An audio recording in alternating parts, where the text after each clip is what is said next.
تو عمر کا ذکر کر لیا کرو. دوستوں میں بیٹھو, گھر میں بیٹھو, مجالس, اکیلے بیٹھنے کو بھی مجلس کہتے ہیں, اکیلے میں بھی عمر کا ذکر کیا کرو, تمہاری مجلس کی زینت بڑھ جائے گی. تو آؤ امی حضور کا حکم مانتے ہوئے حضرت عمر کا ذکر کرتے ہیں. اللہ ان کے صدقے ہم پر رحمتوں کی بارش نازل فرمائے. ارے حضرت عمر کی فضیلت بیان کرنے کے لیے ایک ہی حدیث کافی ہے. اللہ کے نبی فرماتے ہیں میرے بعد کوئی نبی ہوتا تو عمر ہوتا. اب امیجن تو کریں نا, اب سوچے تو صحیح کہ وہ کیا پرسنالٹی ہوں گے کہ جن کے بارے میں یہ کہا جا رہا ہے. اللہ اکبر. حضرت فاروق اعظم رضی اللہ تعالیٰ عنہ صحابی رسول ہیں, محبوب ذیشان, مکی مدنی سلطان صلی اللہ علیہ وسلم نے دعا کی تھی, اللہم اعز الاسلام بعمر بن الخطاب خاصتاً, اے اللہ عمر بن خطاب ہی کے ذریعے اسلام کی عزت میں اضافہ فرما. اب اس کی جیسی نبی پاک نے دعا کی تو دعا قبول کیسے ہوئی کہ پھر آپ نے اسلام قبول کر لیا. اس لیے آپ کو مراد رسول بھی کہا جاتا ہے. اور محبوب ذیشان علیہ السلام ایک جگہ فرماتے ہیں میرے آقا, ما طلعت الشمس علی رجل خیر من عمر, فرمایا حضرت عمر سے بہتر کسی آدمی پر سورج طلوع نہیں ہوا. یعنی دنیا میں بہترین لوگوں میں سے ایک فرد حضرت عمر ہے. نبی پاک فرماتے عمر و سراج اہل الجنہ, عمر اہل جنت کے چراغ ہیں. مزید ارشاد ہوا ھذا رجل لا يحب الباطل, عمر وہ ہے, عمر وہ شخص ہے جو باطل کو پسند نہیں کرتا ہے. کیا کمال کی ہستی ہے. ایک جگہ نبی پاک نے فرمایا رضا اللہ رضا عمر و رضا عمر رضا اللہ, اللہ پاک کی رضا عمر کی رضا ہے اور عمر کی رضا اللہ پاک کی رضا ہے. یہ کیسی ہستیاں ہیں. وہ عظیم حدیث بھی آپ نے سنی ہوگی کہ نبی پاک علیہ السلام فرماتے ہیں اگر میرے بعد کوئی عمر ہو, میرے بعد کوئی نبی ہوتا تو وہ عمر ہوتا, مگر میرے بعد کسی اور نبی نے نہیں آنا, لا نبی بعدی. یہ تو آقا نے کئی جگہ پر فرمایا. بے شک نبی پاک ہی آخری نبی ہیں, مگر حضرت عمر کا مقام اس سے پتہ چلتا ہے. حضرت عمر رضی اللہ تعالیٰ وہ عظیم ہستی ہیں کہ جن کے بارے میں آتا ہے وہ جس گلی سے گزر جائیں شیطان اس گلی سے نہیں گزرتا ہے. میں اور آپ شیطان سے بھاگنے کی, شیطان سے بچنے کی دعا کر رہے ہیں کہ شیطان ہمیں ورغلا دیتا ہے, بہکا دیتا ہے. حضرت عمر کا وہ روب اور جاہو جلال تھا کہ شیطان آپ کے قریب نہیں آتا تھا. اللہ تربت مزار حضرت عمر پر کروڑوں رحمتوں کی بارش نازل فرمائے اور ان کے فیوز و برکات سے ہمیں بھی مالا مال فرمائے. حضرت عمر جب ایمان لائے, نبی پاک نے دعا کی تو آپ ایمان لائے. تو پیارے آقا کی اس جو کیفیت تھی نا, کیونکہ ہر طرف مسلمانوں پر بڑی زیادتی ہو رہی تھی, تو اعلیٰ حضرت امام اہل سنت نے اپنے شعر میں اس کیفیت کو بڑے پیارے انداز میں بیان کیا کہ ناریوں کا دور تھا, دل جل رہا تھا نور کا. ناریوں کا, ناری یعنی جہنمی, کفار بڑا تنگ کر رہے تھے, مار رہے تھے مسلمانوں کو, نماز پڑھنے پر مارتے تھے. ناریوں کا دور تھا, دل جل رہا تھا نور کا, تم کو دیکھا ہو گیا ٹھنڈا کلیجہ نور کا. میرے آقا بہت خوش ہوئے جب حضرت عمر ایمان لائے. آج قرآن مجید فرقان حمید کی ایک آیت, کیونکہ ہر جمعے کو ہم ایک یا ایک سے زیادہ آیتوں کی تلاوت کرتے ہیں, اس کا ترجمہ اور پھر اس کا میسج, اس کا پیغام, اس کی یوں سمجھیے کہ تفسیر سمجھنے کی کوشش کرتے ہیں. آج قرآن مجید فرقان حمید کی جو آیت ہے اس میں ہمیں حضرت عمر کی ذات بھی یوں سمجھے کہ اس کی ایک جھلک نظر آتی ہے, اس کا ایک خوبصورت پہلو نظر آتا ہے. آیت کیا ہے؟ بہت کمال کی آیت ہے. اللہ فرماتا ہے بسم اللہ الرحمن الرحیم افحسبتم انما خلقناکم عبثا وانکم الینا لا ترجعون. آسان ترجمہ قرآن کنز العرفان. تو کیا تم یہ سمجھتے ہو کہ ہم نے تمہیں بیکار بنایا اور تم ہماری طرف لوٹائے نہیں جاؤ گے؟ یعنی یہ بہت گہرا سوال ہے. قرآن ہم سے سوال کر رہا ہے, کوشچن کر رہا ہے. تم یہ سمجھتے ہو تمہیں بیکار بنایا؟ عبث اس میں لفظ استعمال ہوا, تمہیں عبث بنایا ہے. ابس کیا ہے؟ ابس کے معنی میں گہرائی ہے، انگلش میں سے پرپز لیسنس، یعنی کوئی مقصد ہی نہ ہو، دیر از نو ٹارگیٹ، پرپز ہی نہیں ہے کسی چیز کا، اس کو ابس کہتے ہیں، بیکار، وداؤٹ اینی پرپز. ٹھیک ہے. اب ہمارے گھروں میں بچے کھیلتے ہیں، یہ پرپز لیس نہیں ہے، یہ ابس نہیں ہے، اس میں بچوں کی نشو و نما ہوتی ہے. کوئی اگر ورزش کر رہا ہے صحیح طریقے سے گناہوں سے بچ کر، اس کے پیچھے بھی پرپز ہے کہ اس کی صحت بہتر ہو جائے گی. لیکن بہت سارے کام اب ایسے کرتے ہیں جس کا کوئی پرپز نہیں ہے. اب مثال دیتا ہوں، کوئی بندہ گاڑی میں پیٹرول ڈلوایا اور نکل گیا، 5,000 کا پیٹرول ڈلوایا، مگر جانا کہیں نہیں ہے، بس گھوم رہا ہے، چکر لگائی جا رہا ہے، پیٹرول ختم کر کے رات کو گھر پہ آ گیا. تو یہ پرپز لیس ہوا نا، کوئی کام نہیں. ابس بھائی کسی منزل پہ پہنچنا تھا، کسی سے ملنے جانا تھا، کوئی ملاقات تھی، کچھ بھی نہیں، بس گاڑی چلائی، پیٹرول چلایا، واپس آ گیا. تو زندگی میں کچھ لوگ زندگی پرپز لیس گزار رہے. پوچھو بھائی، مثال دیتا ہوں، یعنی وداؤٹ اینی گول، وداؤٹ اینی پرپز، وداؤٹ کوئی مقصد اگر ہماری زندگی گزر رہی، تو یہی تو قرآن پوچھ رہا ہے. کیا پوچھا؟ افحسبتم انما خلقناکم عبثا وانکم الینا لا ترجعون. کیا تم یہ سمجھتے ہو کہ ہم نے تمہیں بیکار بنایا ہے، عبث بنایا ہے، اور تم ہماری طرف لوٹائے نہیں جاؤ گے؟ یہ کوشچن ہے ہم سب سے. ایسا نہیں ہے ہم لوٹائے جائیں گے، ہمیں پرپز لیس نہیں بنایا گیا. We have to answer in the court of Allah subhanahu wa ta'ala on the day of judgment. مگر اس کی تیاری کیا ہے؟ اصل کوشچن یہ ہے. کہتے ہیں نا، دنیا میں جب آؤ تو ایسے آؤ کہ لوگ رو رہے تھے، لوگ ہنس رہے تھے اور آپ روتے. بچہ رو رہا ہوتا ہے، لوگ ہنس رہے ہوتے ہیں. مگر جب جاؤ نا تو ایسے جاؤ کہ تمہارے چہرے پہ مسکراہٹ ہو اور لوگوں کی آنکھوں میں آنسو ہو کہ کیا بندہ چلا گیا ہے، کیا اس سے فائدہ تھا، امپیکٹ تھا سوسائٹی پر، لوگوں کا بھلا ہو رہا تھا، لوگوں کی تعلیم ہو رہی تھی، لوگوں کو اس سے بینیفٹ ہو رہا تھا. اپنے لیے تو زمانہ جیتا ہے، دوسروں کے لیے کون جیا، آخرت کے لیے کون جیا، یہ سمجھنا ہے. حضرت عمر کی زندگی کا مقصد کیا تھا؟ ایک شخصیت کو ہم اس میں لیتے، ورنہ تو ایسی ہزاروں شخصیات ہیں جنہوں نے زندگی میں آ کر بہت بڑے بڑے کمالات کیے، مگر چونکہ ہم ان کی یاد بنا رہے ہیں، پہلی محرم ان کا دن ہے، تو حضرت عمر رضی اللہ تعالیٰ عنہ کے ایمان لانے سے پہلے نبی پاک نے دعا کی تھی.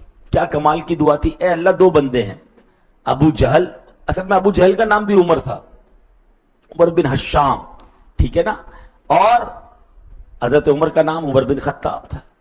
تو نبی پاک نے فرمایا یا اللہ 2 بندے، ابو جہل اور عمر بن خطاب، ان دونوں میں سے جو تیرا محبوب ہے اس کے ذریعے اسلام کو غلبہ عطا فرما. نبی پاک نے دعا کی اور اگلے دن حضرت عمر نے ایمان قبول کر لیا. تو پتہ چلا کہ آپ اللہ کے محبوب تھے. سبحان اللہ. ابو جہل کو ریجیکٹ کیا اور اللہ نے حضرت عمر کو سلیکٹ کیا. اچھا، اب حضرت عمر وہ ہیں، صحابی رسول حضرت عبداللہ ابن مسعود فرماتے زندگی کا مقصد دیکھیں، گول دیکھیں، پرپس دیکھیں، کہ ان کی شان یہ تھی کہ حضرت عبداللہ ابن مسعود فرماتے ہیں ما زلنا اعزتا منذ اسلم عمر، فرمایا جس لمحے حضرت عمر نے اسلام قبول کیا اس وقت سے ہم مسلسل غلبہ ہی پاتے رہے، ہم آگے ہی بڑھتے رہے، مسلمانوں کو عزت ہی ملتی رہی. کتنی بڑی بات ہے. میں اور آپ عزت والے اس لیے ہیں کہ ہم اسلام والے ہیں، ہم ایمان والے ہیں، ہمیں اللہ نے ایمان دیا، اس لیے عزت ہے. حضرت عمر وہ ہیں کہ جن کی وجہ سے مسلمانوں کو عزت مل رہی، جن کی وجہ سے اسلام کو عزت مل رہی. لک ایٹ ان کا اسکیل اور مرتبہ دیکھیں، کیلیبر دیکھیں. حضرت عمر 40 میں مسلمان تھے، 40th آپ تھے، 40 کا ادب پورا ہوا. اس کے بعد اسلام نے مڑ کے نہیں دیکھا، پھر ٹیک آف ہی ہوا اسلام، پھر بہلتا ہی چلا گیا، اور آج دیکھیں 200 کروڑ سے زیادہ مسلمان ہیں. تو اللہ پاک ایسا بندہ بنائے کہ میری وجہ سے خیر پھیلے، میری وجہ سے لوگ مسلمان ہوں، میری وجہ سے کوئی دین کی خدمت ہو، میری زندگی کا کوئی مقصد ہونا چاہیے. اللہ خود قرآن میں فرماتا ہے ان تنصروا اللہ ینصرکم، اگر تم اللہ کے دین کی مدد کرو گے اللہ تمہاری مدد کرے گا.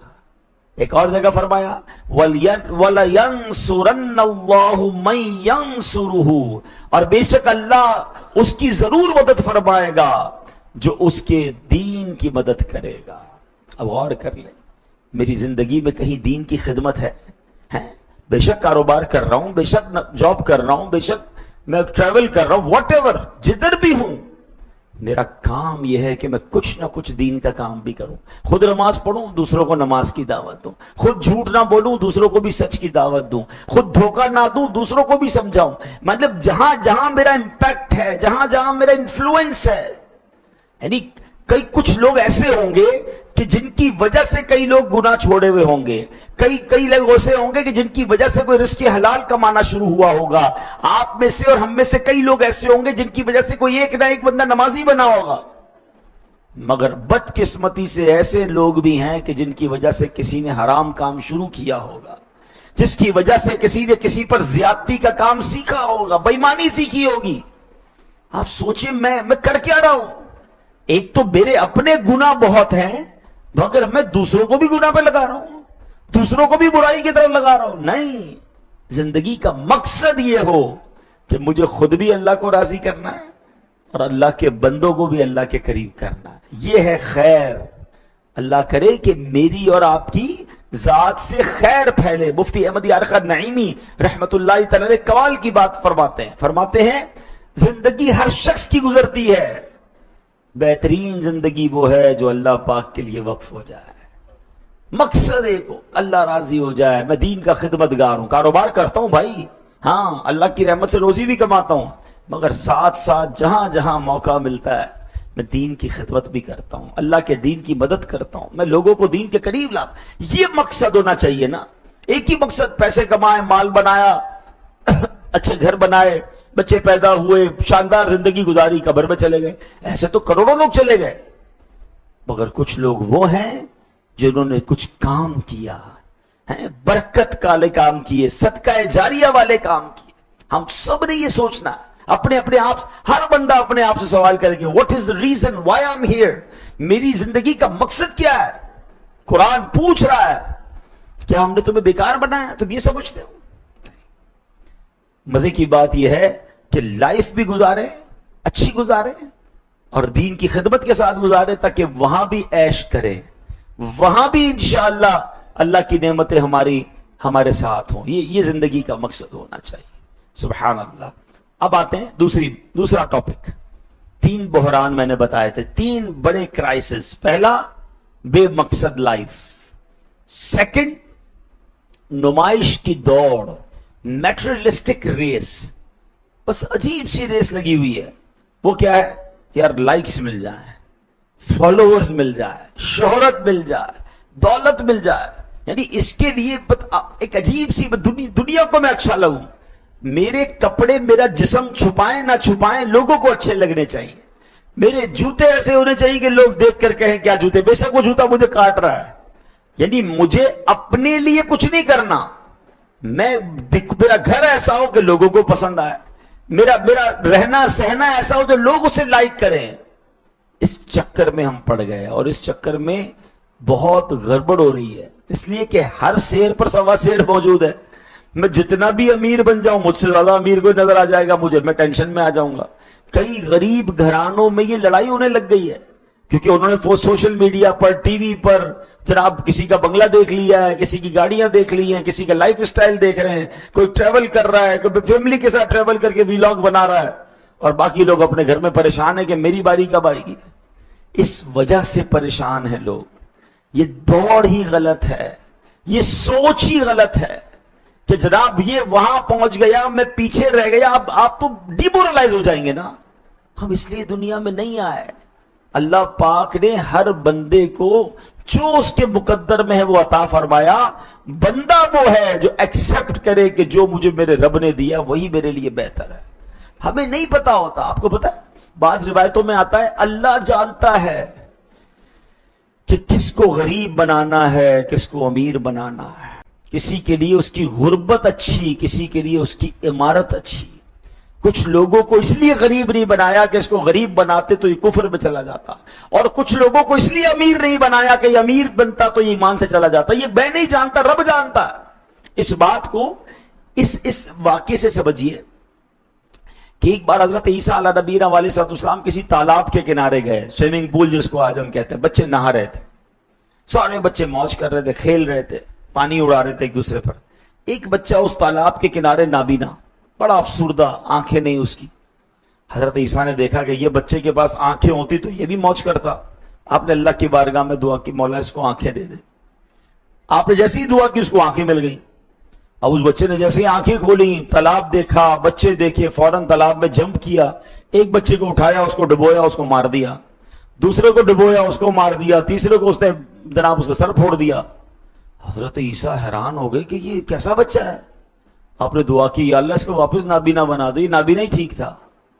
ہمیں نہیں پتا کہ کس کو کیوں کیا نہیں دیا گیا. اگر اولاد نہیں دی تو رب نے نہیں دی نا, لیکن کیا پتا ایسی اولاد ملنے والی تھی جو اولاد گھر سے مار کے نکال دیتی باپ کو. ایسی اولادیں ہوتی ہے نا, واقعات پڑھتے, مار دیتے باپ کو, والدہ کو قتل کر دیا بیٹے نے. ایسی اولاد اللہ نے ہو سکتا ہے وہ اولاد سے بچا لیا آپ کو, اس لیے اولاد نہیں دی. یہ ماننا پڑے گا, اگر بندے ہو تو یہ ماننا پڑے گا کہ وہ میرا خالق, وہ میرا رب, اس کا ہر فیصلہ میرے لیے بہترین ہے. جو نہیں دیا وہی ٹھیک ہے, اور اس دور سے نکل جائیں. حضرت عمر رضی اللہ تعالیٰ کی بات کرے, اللہ اکبر, آپ کے پاس کیا نہیں تھا, ہاف آف دا ورلڈ کے آپ حکمران تھے. یہ پتا ہے آپ کو کتنی بڑی آپ کی سلطنت تھی, مگر سبحان اللہ آپ کے اوپر عام لوگوں کی نہیں, دنیا بھر کے بادشاہوں کی نظر ہوتی تھی کہ یہ کون ہے عمر جو آدھی ورلڈ پر حکومت کر رہے ہیں. مگر آپ کا انداز کیا تھا, لوگوں کو دکھانے والا, شو آف نہیں. سنیے, ایک مرتبہ مسلمانوں کے دوسرے خلیفہ حضرت عمر فاروق اعظم کی بارگاہ میں کچھ لوگ آئے, کہا امیر المومنین, اللہ پاک نے آپ کے ہاتھ پر کیسر و کسرا کی حکومتیں فتح کر دی ہیں, گزارش ہے کہ آپ ذرا اچھا قیمتی لباس پہنا کریں.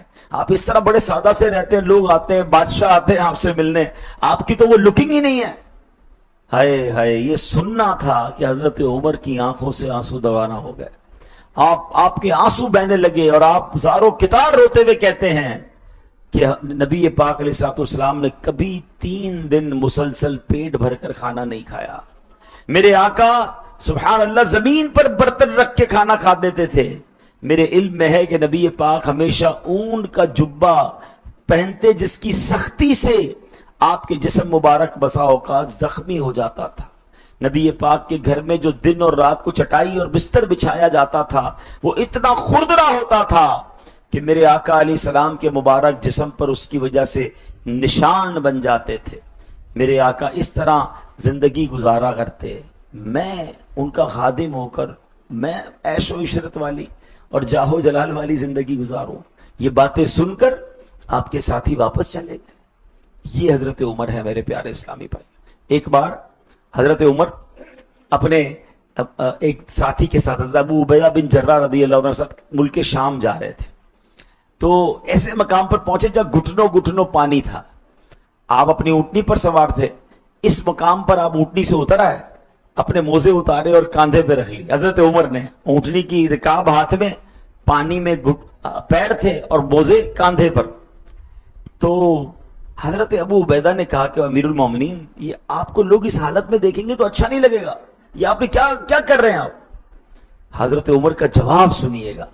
کہتے ہیں اے ابو عبیدہ, اگر تمہارے علاوہ کوئی یہ بات کرتا نا تو میں اسے نشان عبرت بنا دیتا. اے ابو عبیدہ, ہم بے سر و سامان قوم تھے, پھر اللہ پاک نے ہمیں اسلام عطا کیا, اسلام کی وجہ سے عزت بخشی. اگر ہم اسلام کے علاوہ کہیں اور عزت ڈھونڈیں گے ہم ذلیل و رسوا ہو جائیں گے. ہمیں لگتا ہے اچھے کپڑے پہن کر ہماری عزت بڑھ جائے گی, اچھی گاڑی لے کر ہماری عزت بڑھ جائے گی. نہیں جناب, بڑے بڑے اربوں پتی جن کے گھر کے باہر گاڑیوں کی لائن لگی ہے, کوئی معاشرے میں عزت نہیں ہے, انہیں کوئی 10,000 روپے بھی ادھار نہیں دیتا. اور آپ نے ایسے کئی لوگ دیکھے ہوں گے جو بیچارے پرانی موٹر سائیکل پر سفر کرتے ہیں, چھوٹا سا کاروبار کرتے ہیں, لوگ کروڑوں کا ادھار دے دیتے. کہاں گئی عزت؟